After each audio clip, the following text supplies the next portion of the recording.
So, according to social psychologist Gerald Jellison of USC, each of us encounters up to 200 lies every single day. While the majority of lies we tell are white lies, a few others may not be so innocent. So, wouldn't it be great if we could spot a liar with 90% accuracy? That's where this book comes in and offers a fresh take, Surrounded by Liars, written by Thomas Erikson. Hi, if you're new here, I'm Liz. I love reading books, so this channel's all about that. And in this video, we'll learn a completely fresh perspective of spotting liars. But first, a brief word about the 4 colors. Thomas is famous for his book, Surrounded by Idiots, where he uses the 4 colors to illustrate human behavior. If you've never read this book, let me give you a very quick rundown. Most people can be placed along this spectrum, introversion to extroversion and task-oriented to people-oriented. Each of these quadrants is a different type of human behavior. Reds tend to be dominant, yellows tend to be influential, greens are stable, and blues are conscientious. Chances are you've heard of this before because this is a very popular DISC theory. Your behavior can be a mix of all of these. For example, I'm mostly S with decent C and D but very low I, like almost non-existent. Now, each of these quadrants has loads of different character traits, which Thomas has also very kindly provided. For the rest of this video, it'll help to keep these traits in mind, so head to the link below and click the snapshot of this that I'm going to provide to you. Now, let's talk about the reds, or the dominant. As you take a look at all the different red behavior traits in the photo that I sent to you, it helps to visualize a particular person in your life who has these traits. When I was younger, I used to have a best friend. Let's just call her Mishy. I used to be very quiet, very passive, and I don't stand out at all. I used to be like majority green. Mishy was like half red and half yellow, high achieving, good grades, everything I was not.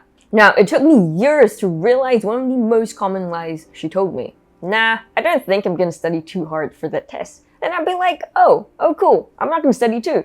In fact, she spent every waking minute studying. How I found out? Our parents know each other, and just before one of our really major exams, my parents yelled at me, "Mishy is studying so hard, you don't even study half as hard as she does." And I'd be like, wait, what? That's what reds tend to lie about. Reds are often competitive about everything, and their competitive spirit can bring them to deceive others to gain an edge. Thank you, Thomas, for finally shedding light on my 2-decade-old dilemma. Another thing, Mishy was on the student council, I was not. So whenever a problem broke out at school, she'd say, "Oh, don't worry, it was nothing." She just felt a little bit dizzy. When in actual fact, our classmate had actually fainted, hit her head, and had to be sent to the hospital. In other words, reds lie to maintain control, and this includes my best friend downplaying a problem to stay in control of a situation. Some reds also lie to maintain their power, like when your boss is supposed to check your work, but she doesn't notice a critical mistake, and then lets you take the fall for it. Essentially, reds are task or results-oriented people, so they typically lie as a means to an end in achieving their goals. If you're a red or dominant person, here's a word of caution. Since reds rely on their authority to achieve their goals, this kind of loss can be very damaging to them. They may already struggle in their interpersonal relationships as a result of their pushy, competitive nature. Lying can exacerbate these difficulties and make it even harder for them to form and maintain meaningful connections. Thomas's recommendation is to be aware of these potential pitfalls and lie only with the utmost care and consideration. The next personality type are the yellows, who typically have great social skills, an outgoing nature, and high persuasiveness. I have 3 younger siblings. I'm the oldest, and this is my youngest bro. When he was much younger, he was an absolute chatterbox with like a super high EQ. Whenever we visit our grandparents, he would always cover for my other siblings whenever they weren't there. Oh, he couldn't make it because he's super busy and studying for exams right now, even when the truth was something else entirely.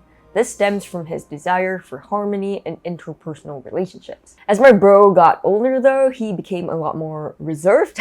I don't really think he's a yeller anymore, so here are some hypothetical examples instead. If you have a friend who's a yeller who says things like, "Everyone at the party kept saying how funny I was," just know that this could be slightly exaggerated. This is because yellow people tend to want to be acknowledged and liked by everyone. Yellow profile is also incredibly powerful because they're so influential and very good at it, so they can, if they want to, manipulate others for their own personal benefit. Some examples: you're so much better at this than me.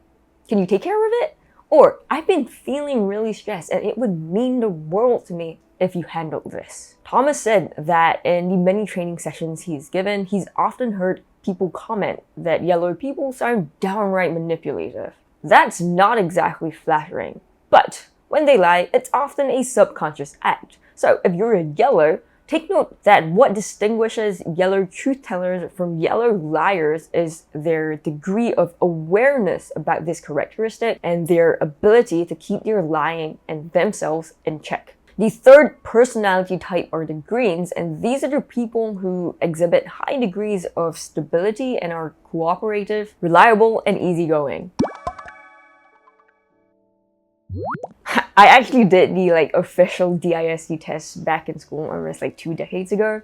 I was 70% green back then, and now I'm still majority green, which is what Thomas identifies. The colors here that you see on the chart, they are not the right colors. So when I read Surrounded by Liars, I was like, holy crap, I do tell all these lies. For example, if you ask me if your new dress makes you look fat, I'll be like, nah, it looks pretty decent, even when it's not really the truth. Greens tell these white lies because they value positive relationships and try their best to avoid hurting anyone's feelings. By the way, green happens to also be the most common personality type, so you might find yourself nodding along to all of this.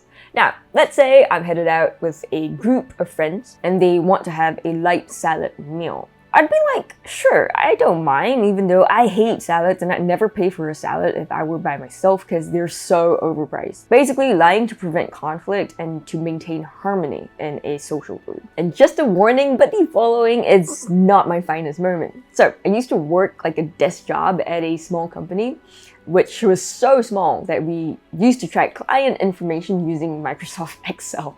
As the company grew bigger, the director wanted to introduce this new spanking software that would make life easier down the road, but it would take many months of tweaking and refining. So, I told him, I don't think that the costs incurred justify the need. We are fine doing what we've always done. I hadn't realized that it was because of my subconscious fear of change. Greens tend to hate change, especially rapid change, and may lie just to maintain stability. However, there is some good news. Greens are less likely to lie through their close friends and family members because they value these relationships and don't want to jeopardize them. Understanding when greens are more likely to lie and less likely to lie can help you predict and make sense of their behavior. Blues are characterized as conscientious, hence the abbreviation C. They are detail-oriented and often have high personal standards for themselves. I think this describes my old boss and my previous office job to a T. It now makes sense to me why every time she arrives to a meeting late, she won't always rationalize her behavior to the team in detail. I think she sees herself as someone who's never late, so she might have been lying to uphold her image of always being punctual. That's one of the reasons that blues may lie to maintain other people's perceptions of their own high standards. And during meetings with the director, she always sounds like she knows everything, even if that may not exactly be the case. But I don't blame her, man. I probably would have done the same thing too. Blues tend to fudge the truth a little bit because they're extremely fearful of being perceived as incompetent. And if you've ever heard anyone in your workplace say this, I've heard it quite often from my colleagues as well, they're likely to be a blue person. That's because blues are also very fearful of making mistakes or achieving anything less than perfection.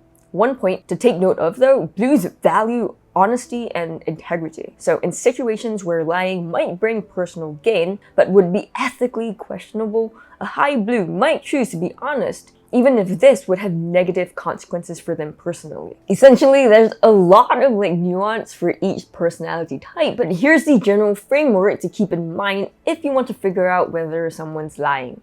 Now, because you're still here, I have a bonus point for you. There's a group of people that don't fall into the general framework, and these are psychopaths and narcissists. Psychopathy is characterized by a lack of empathy, remorse, and guilt, as well as superficial charm, a willingness to manipulate others, and impulsive behavior. Narcissism, on the other hand, is characterized by an inflated sense of importance, an excessive need to be admired, a lack of empathy, and an apparent inclination to exploit others for personal gain. The main things you need to look out for: these individuals tend to be charming, they lack empathy, and they manipulate others. Here are the ways that they manipulate people around them: by gaslighting, playing the victim, love bombing, triangulation, playing dumb, and giving someone the silent treatment. You can pause the video to read the pages if you'd like. Now, if you happen to know an extreme psychopath or narcissist in your life, how would you know if they're lying to you? Simple. Thomas says, don't believe a word they say. They can lie about everything and anything. They don't even need a reason to lie. It just amuses them, and that's incredibly scary. I quite enjoy Thomas's writing, so I'm gonna read all of his books and summarize them on the video on the screen, but it's not done yet, so for now, enjoy this other video instead.